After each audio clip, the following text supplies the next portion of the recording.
Hello everyone, आप सभी का आपके अपने चैनल सारस ट्यूटोरियल पे बहुत बहुत स्वागत है।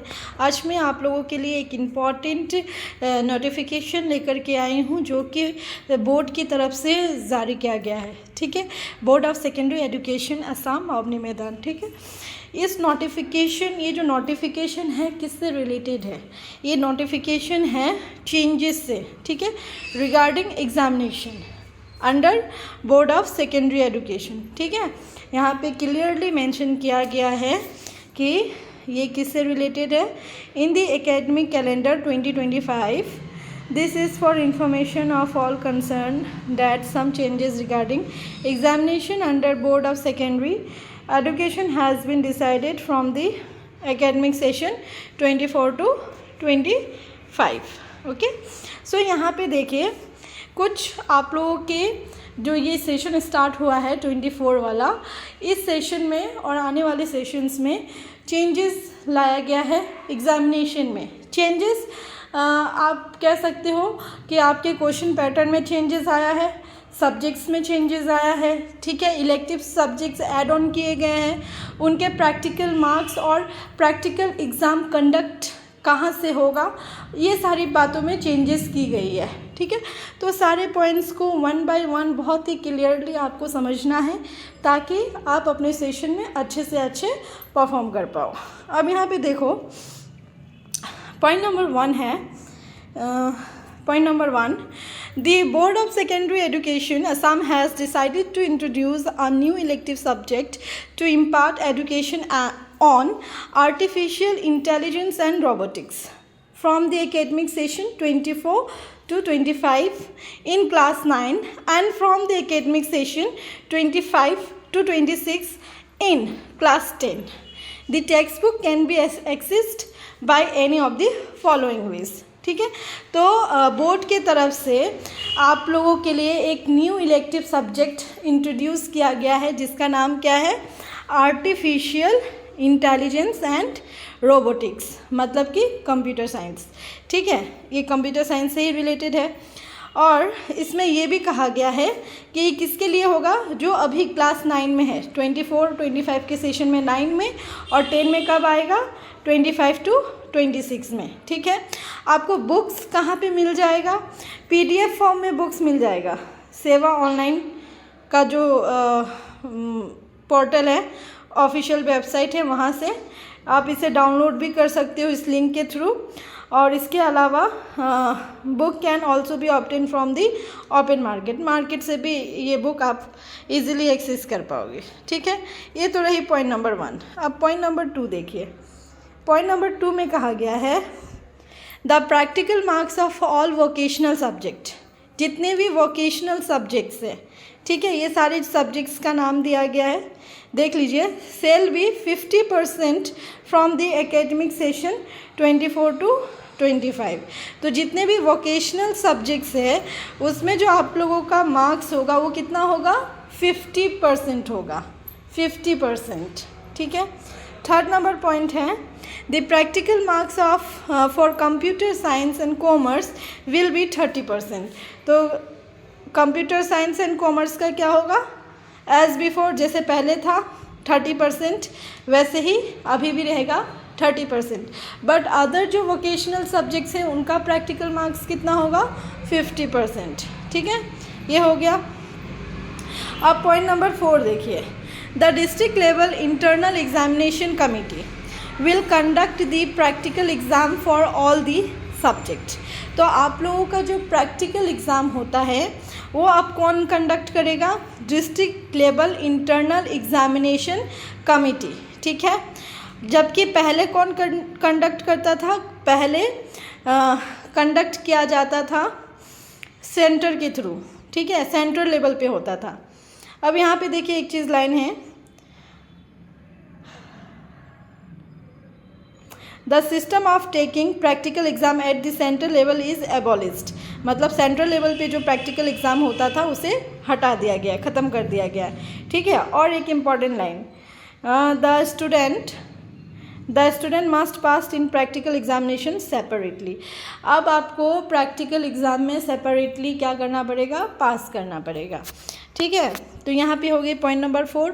आप लोगों का प्रैक्टिकल एग्ज़ाम कौन लेगा, आप district level internal examination committee लेगा। ठीक है, प्रैक्टिकल एग्ज़ाम्स जो भी हैं ये सारे सब्जेक्ट्स अच्छे से देख लो। इसके बाद पॉइंट नंबर 5 है student have to secure pass marks in both MCQ and descriptive question separately. जैसा कि आप लोगों को अब पता चल गया है कि मतलब कि लास्ट ईयर से ही आप लोगों का जो क्वेश्चन का पैटर्न था वो क्या हो गया था, MCQ प्लस डिस्क्रिप्टिव। ठीक है, तो यहाँ कहा गया है कि आपको दोनों में ही पासिंग मार्क क्या करना पड़ेगा, सिक्योर करना पड़ेगा, अदरवाइज आप क्या हो जाओगे, फेल हो जाओगे। और यहाँ पे देखो 50% of IA marks will be added with the marks secured in MCQ and remaining 50% with the marks secured in descriptive question। जो इंटरनल एग्जाम्स होंगे उसका 50% किस में ऐड ऑन होगा, MCQ में और डिस्क्रिप्टिव में। ठीक है, in that case pass mark of MCQ portion shall be 13, pass mark of IA in MCQ shall be 2 and similar for descriptive question.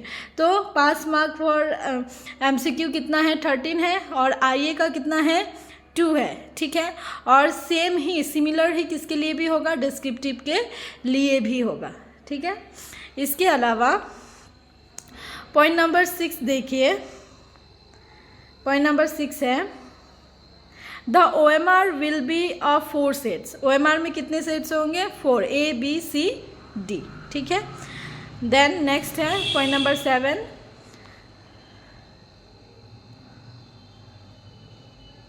in English and other language subject it is not necessary that all the question will be from the prescribed lesson। देखिए क्या कहा गया है, the question will be from the prescribed lesson chapter only, is not necessary। ठीक है, there may be unseen pages, grammar items etc।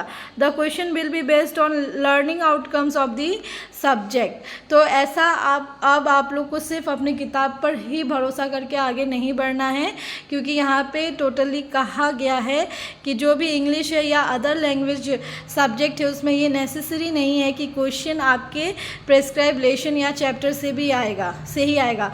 कुछ unseen passage भी दिया जा सकता है, ग्रामर आइटम्स भी दिया जा सकता है। ठीक है, और अब क्या होगा, आपका लर्निंग आउटकम्स को टेस्ट किया जाएगा। ठीक है, तो आपको सिर्फ अपने बुक्स पे डिपेंड नहीं होना है, और भी बुक्स जो चैप्टर्स है उसके आसपास की चीज़ों को भी कवर अप करना है। ठीक है, नेक्स्ट है हमारा पॉइंट नंबर 8। यहाँ पे देखिए, in the subject science and mathematics the question problems will be concept based which may not be directly from the text book. अब मैथ्स और साइंस में भी क्या कहा गया, कंसेप्ट बेस्ड क्वेश्चन आएगा, और ये बिल्कुल भी नहीं है कि डायरेक्टली टेक्स्ट बुक से ही क्वेश्चन पुट ऑन कर दिया जाएगा, ऐसा नहीं है। ठीक है, ऐसा नहीं होगा। Even questions from examples and reference may be included in question paper। तो आपका जो क्वेश्चन पेपर आएगा उसमें क्वेश्चन कहाँ से पुट ऑन किया जाएगा, यहाँ पे देखिए कहाँ से क्वेश्चन रेफरेंस बुक से भी दिया जाएगा। ठीक है, और प्लस जो एग्जाम्पल्स होते हैं वहाँ से भी आएगा। ठीक है, इन सम केसेस द MCQ में वारंट समेशन कैलकुलेशन ऑल्सो। और कुछ केसेस में ऐसा होगा कि जो MCQ है उसमें कुछ समेशंस भी होंगे, कुछ कैलकुलेशंस भी होंगे। ठीक है, the question will be based on learning outcomes of the content of the subject. आप उस सब्जेक्ट से, उस चैप्टर से क्या समझे हो, आपका जो लर्निंग आउटकम है उसके बेस्ड पे क्वेश्चन दिया जाएगा। ठीक है, तो ये बिल्कुल भी मत सोचिएगा कि मैथ्स या साइंस या कोई भी सब्जेक्ट्स में आपका डायरेक्ट मतलब बुक से ही दे देगा, ऐसा अब बोर्ड नहीं कह रहा है। अब बोर्ड ये कह रहा है कि आपने क्या सीखा उसके बेस्ड पे आपका टेस्ट होगा। ठीक है, अब देखिए पॉइंट नंबर 9, यहाँ पे देखिए, in the subject social science the pattern of question will also be concept based as per guidelines of NEP 2020. The question will be based on the learning outcomes of the content of the subject. Social science में भी क्या होगा, question का pattern concept based होगा. ठीक है, तो direct सिर्फ आप, मैं ये बोलना चाहती हूँ कि डायरेक्ट आपको मतलब सिर्फ एक्सरसाइज के क्वेश्चंस को रट्टा नहीं मारना है. ठीक है, आपको पूरे चैप्टर्स को पढ़ना है, उस चैप्टर्स की बाउंड्री के बाहर भी जा कर के आपको पढ़ना है.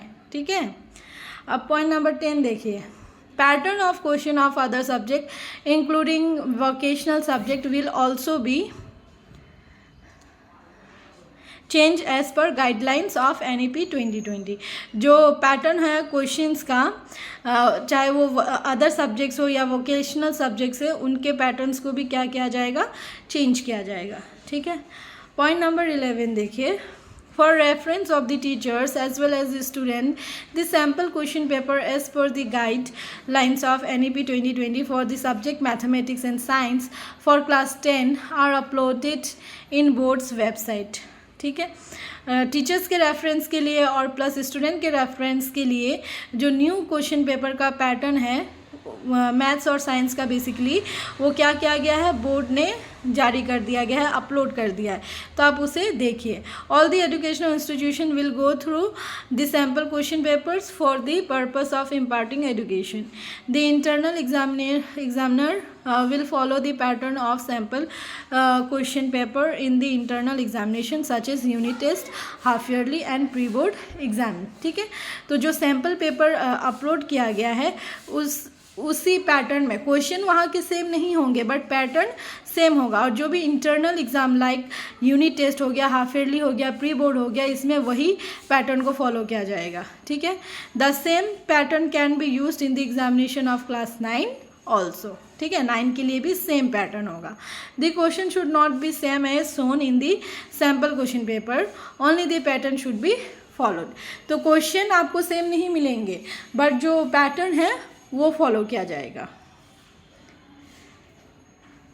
अब लास्ट वन है, यहाँ पे देखिए 12 number, to impart quality education teachers energize resource manual of the subject mathematics and science will be sent to every school affiliated to सेवा and training of masters trainer shall be provided by सेवा in the month of May 2024. ठीक है, तो quality education को impart करने के लिए teachers energize resource manual को क्या किया गया है, दिया जाएगा उन स्कूलों को जो सेवा से एफिलिएटेड होगा, टीचर्स को या ट्रेनिंग टीचर्स को दिया जाएगा. ठीक है, सो गाइज इस वीडियो में मैंने आप लोगों को जो भी बताया है इससे आप लोगों को ये समझ में आ जाना चाहिए एक इम्पॉर्टेंट लाइन कि आपको सिर्फ मतलब रट्टे के ऊपर आप भरोसा नहीं करना है. जो भी बच्चा सिर्फ रट्टा मार करके एग्ज़ाम देता है या एग्ज़ाम से 2 दिन पहले 1 दिन पढ़ता है, उनके लिए स्थिति आने वाले समय में बहुत ख़राब होने वाली है. सो अभी से ही पढ़ाई में लग जाओ और पढ़ाई इस तरीके से करो कि हर एक कंसेप्ट क्लियर होना चाहिए. ठीक है, और इसके अलावा अगर आप लोगों को चाहिए कि ये नया जो पैटर्न है क्वेश्चन पेपर का मैं अपलोड करूं तो प्लीज़ कमेंट सेक्शन में कमेंट कीजिएगा. और कुछ भी यहाँ पे अगर आपको कुछ भी समझ में नहीं आया है तो प्लीज़ बताइए, मैं आपको फिर से एक्सप्लेन कर दूँगी. तो चलिए, तब तक के लिए बाय, टेक केयर.